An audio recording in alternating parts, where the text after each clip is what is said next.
hello viewers तेज आपण को स्वागत जनाऊँगी आपण मानकर प्रिय YouTube channel all in one को बंधु मैंने देखूँ government of Odisha school and mass education department तरफ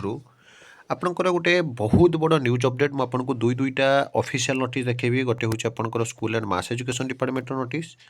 आ गोटे हूँ आपणकर जोटा कि सेक्रेटेरिएट ओडिशा लेजिस्लेटिव असेंबली जो थे आपण जो देखिए श्री पूर्णचंद्र सेठी एमएलए चेयरपर्सन रहिबे एवं अन्य मेंबर को नहीं आपणकर जो various problem teacher regarding meeting अच्छी मुझे सब कथा कहबी कारण पिला माने पूरा पूरी अस्तव्यस्त हो पड़े विशेषकर जो मैंने स्कीमाटिक अच्छा से गवर्नमेंट ऑर्डर को नहीं केते कष्ट कर पिला माने आंदोलन कर सरकार डिक्लेयर कर दौरान कि पिला को मानसिक स्थिति जहाँकि बर्तमान पूरा बिगड़बार लगे तेणु केबे सुधा कौन आसो कि ना मुझे विषय आपको गोटे बड़ अपडेट देवी विशेषकर आप देखिए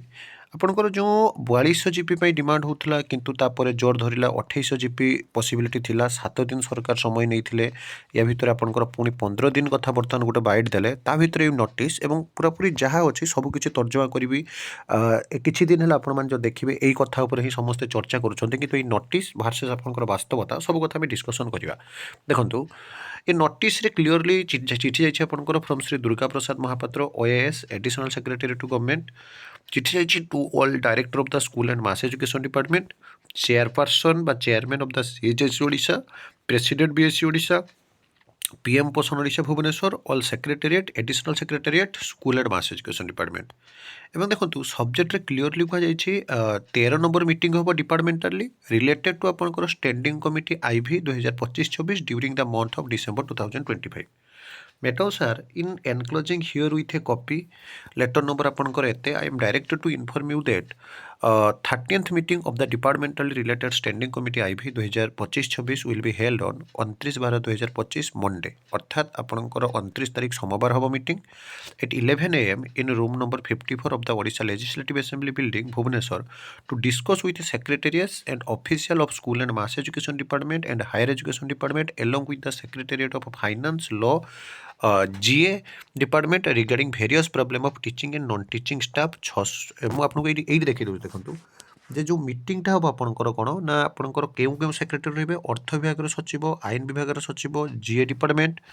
आपंकर प्रॉब्लम डिस्कसन हम टीचिंग आउ non teaching staff of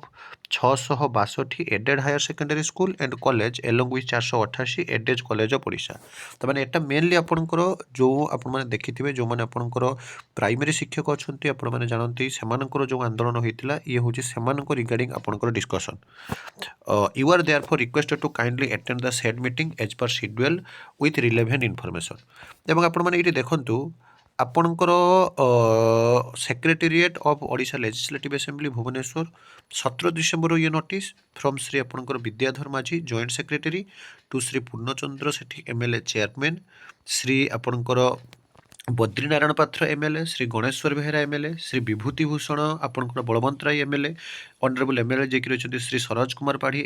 Shri Ramranjan Vishwal एवं आप जो देखिए आपंकर श्री अलेक्स चरण मल्लिक ता सहित आपर अन्य जो एमएलए मैंने आपंकर अच्छा एठी मध्य क्लीयरली कहुई meeting of the departmentally related standing committee IV 2025-26 during the month of 2025 and रे हम एवं ये जब आप देखिए ये से सामान कथा आपंकर मेनसन कर किंतु आपण मैंने जो देखिए मुझे गोटे पर गोटे कौच देखूँ प्रथम आपणकर जूनियर टीचर स्कीमाटिक मानकर जो आंदोलन होता आपने जानती गत आपणकर 10 तारिख दिन जो थे पिलाने कही बड़ दिन पूर्व अर्थात डिसेंबर 25 पूर्व आमको गोटे निश्चित भाव में किसी कन्फर्मेशन नोटिस दिंतु कारण आम बहुत दिन है अपेक्षा कलुनी पिलाने जोटा कि आशा रखी 2 मास भितर हम 3 मास बीती 4 मास बीती 5 मास पाखापाखि है कि पिलाମାନଙ୍କର କିଛି देखा नहीं सरकार प्रत्युत्तर एवं बारंबार हाँ हो किंतु परिणति आपण मैंने देखुंट एवं बहुत कष्ट पिलाने बर्तमान समय से क्वालिफिकेशन आधार यही धर्म चलवा कष्ट किंतु आपंकर जो देखिए इंटरनल इनफॉरमेशन जहाँ रोचे आपंकर लास्ट कैबिनेट ऑफ दिस आपंकर जो देखिए यार पूरा पूरी वर्ष शेष कैबिनेट जहाँकि बर्तमान समय 28 तारिख आपंकर गोटे किसी खुशी खबर आसबार अच्छी जहाँ भी इंटरनल सोर्स इनफॉरमेशन अच्छी और संभावना अच्छी किंतु मु बारंबार कही आज्ञा सरकार हठात कौन परिवर्तन करेंगे कहीं कहींपारे ना किंतु आप पॉसिबिलिटी आपंकर अच्छी ना आपण मैंने देखूँ निश्चित भाव में आपंकर फाइल मुवमेंट प्रोसेस और सब कथा आपण मैंने संघ सहित जोड़ी हो रही आप जानीपारे किंतु ये जो प्राथमिक शिक्षक कथा देखिए सरकार 7 दिन समय नहीं ଏମିତି କିଛି ପ୍ରୋବ୍ଲେମ୍ ହେଲା ଯାହାକି ସରକାର ପୁଣି 15 ଦିନ ସମୟ ପୁଣି ତା ଭିତରେ ଯେଉଁ 29 ତାରିଖରେ ମିଟିଂ ଡକାଗଲା ଏଠି ପ୍ରଶ୍ନ ଉଠୁଛି ଯେ ଅନ୍ୟାନ୍ୟ କ୍ଷେତ୍ରରେ ସବୁବେଳେ ଯଦି କାହାର ଦରମା ବଢ଼ିବାର ଥାଏ ରେଗୁଲାର କରିବାର ଥାଏ ଯଦି ହଠାତ୍ ହେଇଯାଉଛି କିନ୍ତୁ ପ୍ରାଥମିକ ଶିକ୍ଷକ କ୍ଷେତ୍ରରେ କାହିଁକି ସବୁବେଳେ ଏଭଳି ଅବ୍ୟବସ୍ଥା ଏବଂ ଆପଣମାନେ ଦେଖିଥିବେ ସରକାର ଯଦିଓ ଏହାକୁ ଗୁରୁତ୍ୱ ସହକାରେ ନେଉଛନ୍ତି କିନ୍ତୁ କେଉଁଠି ନା କେଉଁଠି ସରକାର ଚାହିଁଲେ ଏହାକୁ ଆହୁରି ମଧ୍ୟ ଗୁରୁତ୍ୱ ସହକାରେ ନେଇ ନିଶ୍ଚିତ ଭାବରେ ଏହାକୁ ଶୀଘ୍ର ସମାଧାନ କରିପାରନ୍ତେ କାରଣ ସହିବାର ଏବଂ ଧୈର୍ଯ୍ୟର ଗୋଟେ ସୀମା ଥାଏ କାରଣ ଯଦି ଆମେ ଦେଖିବା କେଉଁଠି ନା କେଉଁଠି ଶିକ୍ଷକମାନେ ଏହି ସରକାରଙ୍କ ଉପରୁ ସମସ୍ତେ ଆଶାବାଦୀ ଅଛନ୍ତି ସରକାର ଶୁଣୁଛନ୍ତି କିନ୍ତୁ ଲିଖିତ ପ୍ରତିଶ୍ରୁତି ହେଉଛି ସବୁଠାରୁ ବଡ଼ ଜିନିଷ ସରକାର ଲିଖିତ ପ୍ରତିଶ୍ରୁତି ଗୋଟେ ଦିଅନ୍ତୁ ଏବଂ ନିଶ୍ଚିତ ଭାବରେ ଆମେ ସରକାରଙ୍କ ଆଗରେ ଆଶାବାଦୀ ରହିବା ଯେ ଯଥାଶୀଘ୍ର ଏ ସମସ୍ୟାର ସମାଧାନ ହେଉ ଶିକ୍ଷକ ସମାଜକୁ ନ୍ୟାୟ ମିଳୁ ଏବଂ କେଉଁଠି ନା କେଉଁଠି ଦେଖିବା ପାଇଁ ବାକି ରହିଲା ଯେ ପ୍ରକୃତରେ 29 ତାରିଖର ମିଟିଂରେ କ'ଣ ନିଷ୍ପତ୍ତି ନିଆଯାଉଛି ଯାହା ବି ଅପଡ଼େଟ୍ ଆସି ଆପଣଙ୍କୁ ଜଣାଇବି କିନ୍ତୁ ଏଇ ବର୍ଷ ଲାଷ୍ଟ ସୁଦ୍ଧା ନିଶ୍ଚିତ ଭାବରେ କୌଣସି ନା କୌଣସି ଖୁସି ଖବର ଆପଣମାନଙ୍କ ପାଇଁ ଅଛି ଆଉ ଏ ଦୁଇଟି ଯେଉଁ ନୋଟିସ୍ ପୁରାପୁରି ମେନସନ୍ ହେଉଛି ଯେ ସ୍କୁଲ ଆଣ୍ଡ ମାସ୍ ଏଜୁକେସନ୍ ଡିପାର୍ଟମେଣ୍ଟର ବିଶେଷ କରି ମୁଁ କହିବି ପ୍ରାଇମେରୀ ଅପର ପ୍ରାଇମେରୀ ଏବଂ ଅନ୍ୟାନ୍ୟ ଯେଉଁ ଆପଣଙ୍କର